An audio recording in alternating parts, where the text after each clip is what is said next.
Hello दोस्तों, स्वागत है आप सभी का आज के इस नए वीडियो में। सो फ्रेंड्स, आज के इस वीडियो में हम डिस्कस करने वाले हैं कक्षा 10 विज्ञान के एक मोस्ट इम्पोर्टेंट प्रश्न और टॉपिक को कि यहाँ पे दिया गया है। पहले नोट को पढ़ लेते हैं, उसके बाद मैं आपको बता रहा हूँ कि इस वीडियो में मैं आप लोग को क्या बताने वाला हूँ। देखिए, दिया है कि इस वीडियो को देखने के बाद फोकस, दूरी तथा वक्रता त्रिज्या का डर आज से ही खत्म हो जाएगा। मतलब इस वीडियो को यदि आप पूरा देख लेंगे तो किसी वस्तु की फोकस दूरी जितनी है और वक्रता त्रिज्या कितनी होगी, इसका डर आपको बिल्कुल खत्म हो जाएगा। क्योंकि इस वीडियो में मैं पूरे एकदम शुरू से बताने वाला हूं कि फोकस दूरी और वक्रता त्रिज्या के बीच क्या संबंध होता है और किस प्रकार से आप फोकस दूरी के द्वारा वक्रता त्रिज्या ज्ञात कर सकते हैं। देखिए, यहाँ पे एक रूल लिखा गया है कि F is equal to R by two या R is equal to 2F। मतलब यहाँ पे F का मतलब है फोकस दूरी और R का मतलब होता है रेडियस। मतलब कि इसे हम लोग बोलते हैं कि वक्रता त्रिज्या बोल सकते हैं। क्या बोल सकते हैं?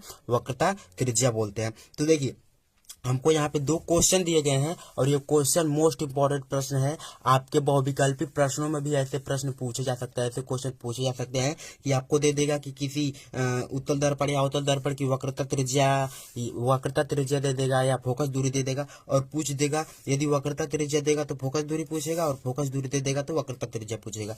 इसीलिए आप इस वीडियो को पूरा देखिए और आपको मैं इस वीडियो में वक्रता त्रिज्या और फोकस दूरी के बीच में जो भी संबंध है उसका डर आपको जड़ से खत्म करके दिखा दूंगा। जैसे यहाँ पे क्वेश्चन दिया गया है कि एक अवतल दर्पण की वक्रता त्रिज्या 20 सेंटीमीटर है, इसकी फोकस दूरी ज्ञात करनी है। यहाँ पे एग्जाम में MCQ में भी पूछा जा सकता है, MCQ में भी पूछा जा सकता है। ठीक है, तो आप इस प्रश्न को अच्छे से पढ़िए और इस वीडियो को पूरा सही से देखिए। चलिए स्टार्ट करते हैं आज का वीडियो और मैं आपको बताता हूँ कि किस प्रकार से आप ऐसे प्रश्नों को सॉल्व करेंगे। देखिए, हम लोग सबसे पहले लिखेंगे हल।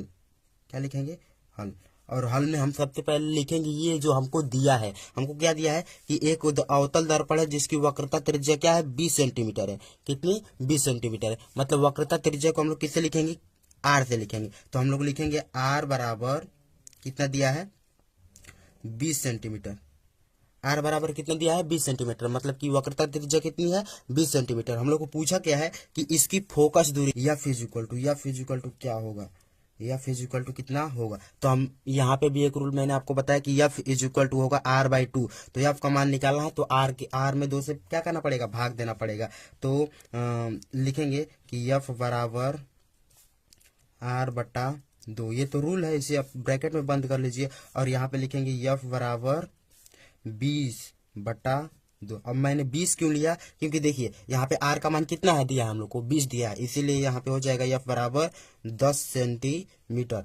और यहीं पे बहुत से लोग गलती कर देते हैं, कुछ लोग तो इसी को लिख के छोड़ देते हैं कि 10 सेंटीमीटर आंसर होगा, लेकिन यहाँ पे बिल्कुल गलत हो जाएगा आपका आंसर। क्योंकि देखिए, हम लोग को दिया है कि अवतल दर्पण की वक्रता त्रिज्या, तो मैंने यहाँ पे लिखा है कि यदि अवतल दर्पण की वक्रता त्रिज्या पूछेगा तो क्या होगी? ऋणात्मक होगी। या फोकस दूरी पूछेगा तो ऋणात्मक होगी। वहीं उत्तल दर्पण की पूछेगा तो क्या होगा? धनात्मक होगा। इसीलिए क्या है, अवतल दर्पण है ना, तो लिखेंगे -10 सेंटीमीटर।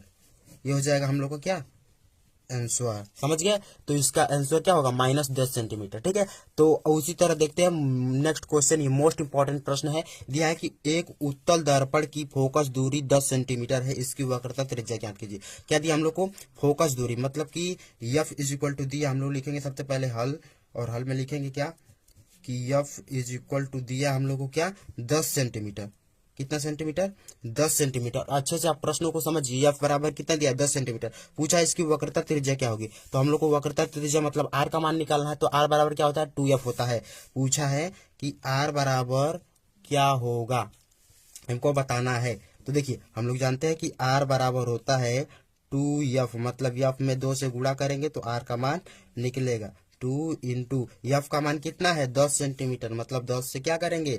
गुणा करेंगे। कितना हो जाएगा? 20 सेंटीमीटर। अब हम लोग को ये बताना है कि ये धनात्मक होगा कि क्या होगा? ऋणात्मक होगा। तो उत्तल दर्पण के लिए फोकस दूरी और वक्रता त्रिज्या क्या होती है? धनात्मक होती है। वहीं अवतल दर्पण के लिए मैंने आपको बताया ऋणात्मक होती है। तो ये क्या होगा? धनात्मक होगा। क्या होगा, धनात्मक होगा। 20 सेंटीमीटर है, जो प्लस में 20 सेंटीमीटर लिखेंगे, तो ये है क्या, इसका सही आंसर। कुछ लोग बस 20 सेंटीमीटर लिख देते हैं, कुछ लोग बस यहाँ पे 10 ही लिख देते हैं, क्योंकि ये जो अवतल दर्पण है, कि अवतल दर्पण के लिए ना फोकस दूरी और वक्रता त्रिज्या क्या होती है, ऋणात्मक होती है, इसीलिए यहाँ पे मैंने लिखा -10 सेंटीमीटर। तो मैं आशा करता हूँ कि आज का पूरा वीडियो फोकस दूरी और वक्रता त्रिज्या के बीच में क्या संबंध है आपको पूरी अच्छे तरह से समझ में आ गया होगा। यदि इसके बावजूद कोई डाउट हो तो कमेंट में लिखना मत भूलिए। मिलते हैं अगले वीडियो में, तब तक के लिए धन्यवाद। जय हिंद, बाय बाय।